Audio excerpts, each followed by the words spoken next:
The first time 8-year-old Liam whispered the words, nobody took him seriously.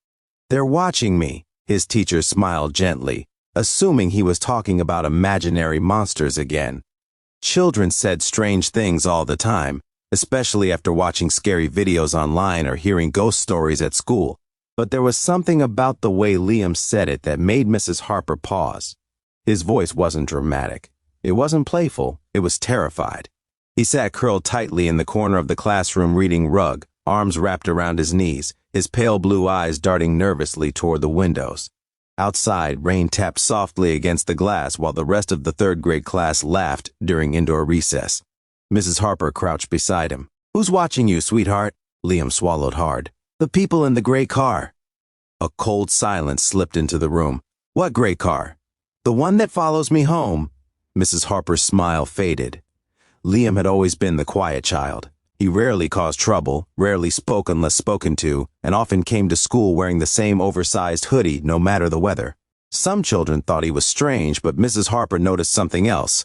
Liam watched doors constantly, as if preparing to run at any moment. She glanced out the classroom window toward the parking lot below. A gray sedan sat near the far curb. Her stomach tightened. Still, she forced herself to remain calm. "Did you tell your parents?" Liam's face instantly changed. Fear washed over him so deeply it barely looked human. "I can't," he whispered. "They said bad things happen when kids talk." Mrs. Harper immediately stood. By the end of the hour, the school principal had quietly contacted authorities. They didn't want to alarm the children or spread panic. Maybe Liam misunderstood something innocent. Maybe it was paranoia. Maybe there was another explanation. But when police officers arrived and checked the parking lot, the gray sedan sped away before they could approach. And suddenly, nobody thought Liam was imagining things anymore. News spread through the school faster than wildfire. Parents flooded the office with calls. Teachers locked classroom doors. Children were picked up early. By evening, social media in the small Ohio town exploded with rumors about kidnappers, traffickers, and surveillance. Panic spread exactly as Liam feared it would. But what nobody realized was that Liam himself was even more afraid of what would happen next. That night, Mrs. Harper couldn't sleep. Something about Liam haunted her. Not just the fear in his voice, the loneliness behind it. The next morning, she arrived early and found Liam sitting alone outside the school entrance nearly 40 minutes before classes started. Rainwater dripped from his hoodie. His shoes were soaked. "Liam?" she asked softly. "Where's your mom?" He looked down. She had to work. At 6 in the morning? She works nights, too. Mrs. Harper gently guided him inside and handed him a warm cup of hot chocolate from the teacher's lounge. The boy held the cup with trembling hands like it was the first warm thing he'd touched in weeks. That was when she noticed the bruises, small purple marks near his wrist. Liam quickly pulled down his sleeve. Mrs. Harper's heart broke. Over the following days, pieces of Liam's life slowly surfaced.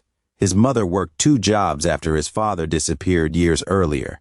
They lived in a rundown apartment on the edge of town. Liam spent most afternoons alone until midnight. Some nights there wasn't enough food. Some nights the electricity shut off. And the gray car? It belonged to debt collectors who had been harassing his mother for months. One of the men had angrily warned Liam outside the apartment building. "You better tell your mom to pay us back," he'd snapped. "We know where you go to school." To an 8-year-old child already drowning in fear and loneliness, it felt like monsters were hunting him. The realization devastated Mrs. Harper.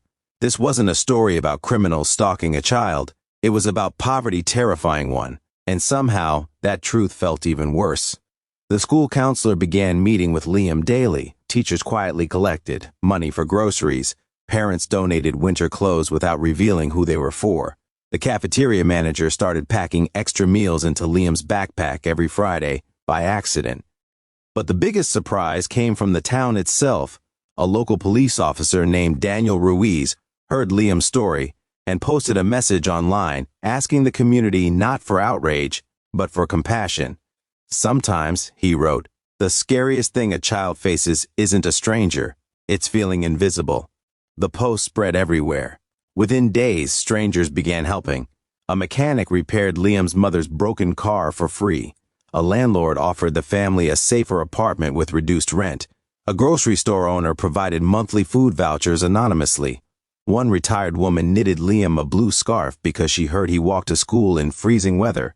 For the first time in years, Liam's mother cried from relief instead of exhaustion. Still, Liam remained quiet. Until the school Christmas concert, the gymnasium glowed with lights while families packed the bleachers holding cameras and cups of coffee. Children sang off-key with giant smiles. Teachers rushed around organizing chaos backstage. Liam stood frozen behind the curtain. Mrs. Harper knelt beside him. "You okay?" His voice trembled. "What if they're still watching me?" Mrs. Harper gently placed a hand on his shoulder. Then she pointed toward the audience. "Look carefully." Liam peeked through the curtain.